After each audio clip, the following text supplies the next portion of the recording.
I got this phone call from her in 2018, September of 2018, saying that the doctors there told her she had to begin dialysis. And so I went down there to go to some doctor's visits with her and quickly realized that it was time to bring her up here and have her in the care of doctors that I knew and trusted. I was familiar with Lake Taylor because my in-laws had been there for rehab for hip surgery, knee surgery, so I knew that that was where I wanted my mom to go.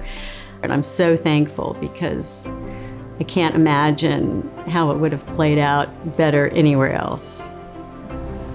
My mother was actually diagnosed with a life-limiting illness.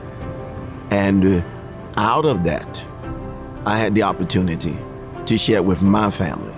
And because of my experience working with palliative care, it helped me to be able to explain why comfort care, palliative care, was necessary.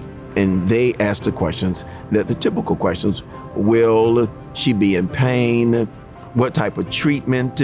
And the things such as that. We had an understanding that palliative care, comfort care, would be the best source of treatment for her at this time.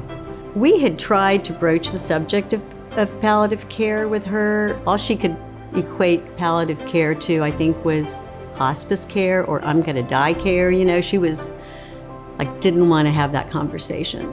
So hospice care is part of palliative care medicine, but it's on the continuum at the end of life. Palliative care in itself can start at the diagnosis of a serious illness, so it could be at any age or any stage of a disease process. So palliative care medicine focuses not only on the patient, but also their family. They're all affected, and so we need to address all of them. It's caring for a patient, it's looking after a patient, and it's treating a patient with dignity and a quality of life that you wouldn't have otherwise.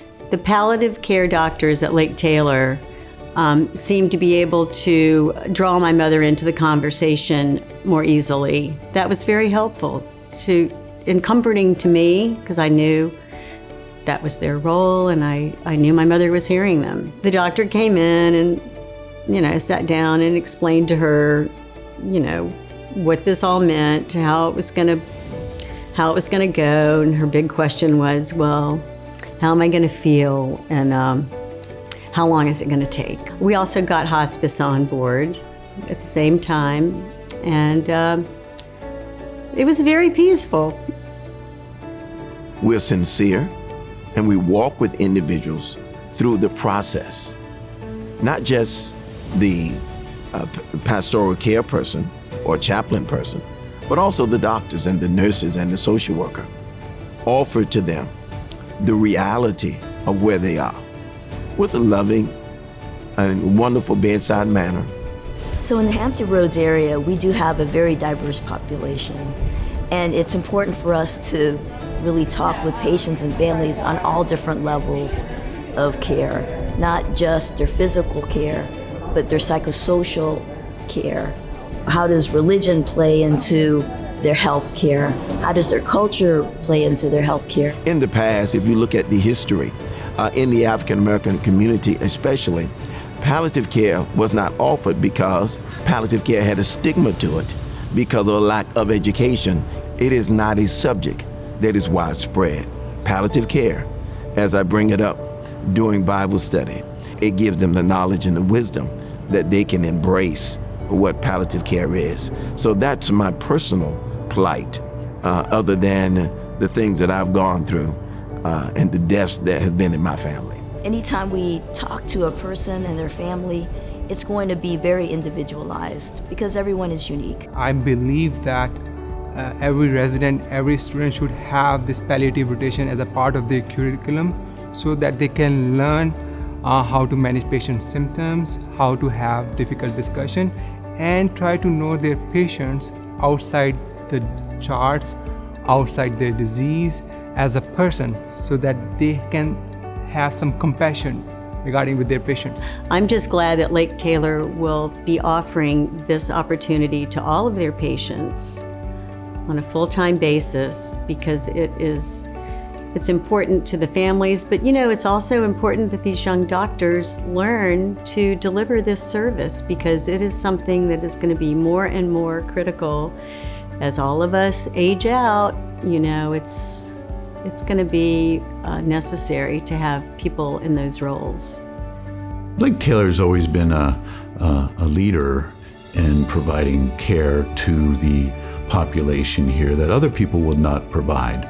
We're able to work with EVMS, Eastern Virginia Medical School, and Dr. Castillo and the Glennon Center about a program that we could start in a post-acute setting. The funding that we're asking for will sustain the program, that we can educate people. They can go from here and train other people who can train other people who can train other people. But we need the funding now to start this program that will benefit everyone. As you are embracing the fact that you have a life-limiting illness, and that you also have to embrace the fact that this is a transition. And as it is a transition, then it is my job to listen to you, and not only be a listening ear, to also then fill in the gaps, whether it is a belief issue or whether it is a concern about the afterlife. And so that they can find solace, peace, in which they can then move to the place where they can have a quality death. If you're considering having your parent or loved one go into Lake Taylor for palliative care, I can't think of a better place to be. The care that my mom received there was just incredible, compassionate, and they loved her and she loved them. And when she was in the hospital, she told the nurses there, "I can't wait to get back to my family at Lake Taylor."